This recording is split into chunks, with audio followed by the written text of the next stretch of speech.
Fan Day. I think it's a great time to experience and see all the little kids and see their faces when they get to see the players and the coaches and all that stuff. I think it's very special.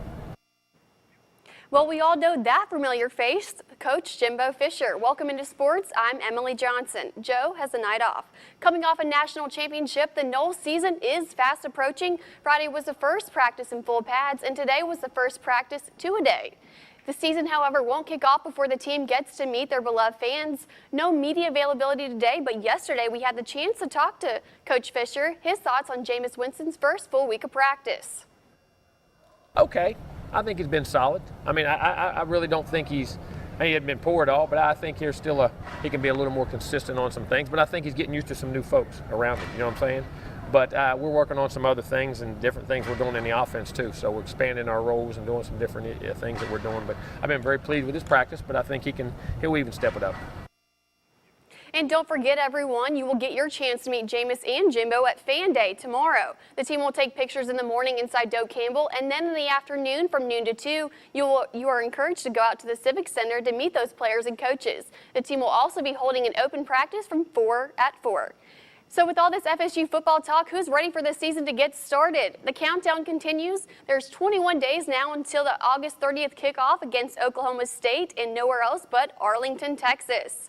Speaking of FSU football, let's see how a former player did in his NFL debut. The guy who made the game-winning catch in Pasadena against Auburn also made a big impression as a Panther. Former FSU wide receiver Kelvin Benjamin caught only one ball during the game against the Bills, but it made a big impact. A 29-yard touchdown from Derek Anderson for the Carolina Panthers. FAMU football also had a full week of practice under their belts. The Rattlers were doing some acclimation drills Friday when we got to go to practice. Coaches say a big standout on their team this year will be Tallahassee native defensive back Terry Johnson. In 2013, Johnson finished the season with 46 tackles and 3 interceptions. He contributes his success to putting the extra hours on and off the field.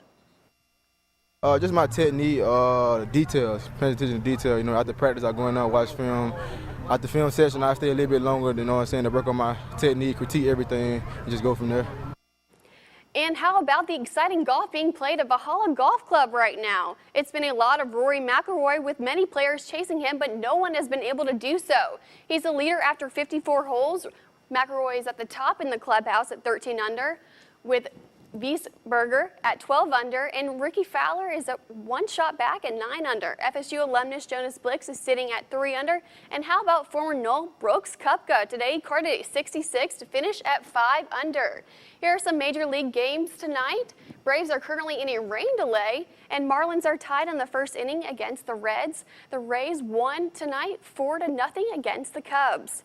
And here's a look at your fishing game report. Peak times are 2 a.m. and 8:20 p.m. A lot of stuff for the Seminoles. Tomorrow's the big day, all the opening practice. A lot of fans going to be out there. Lots of fans, lots of fun, and everyone's getting excited. We'll have the full recap tomorrow. Thanks so much, Emily. Coming up.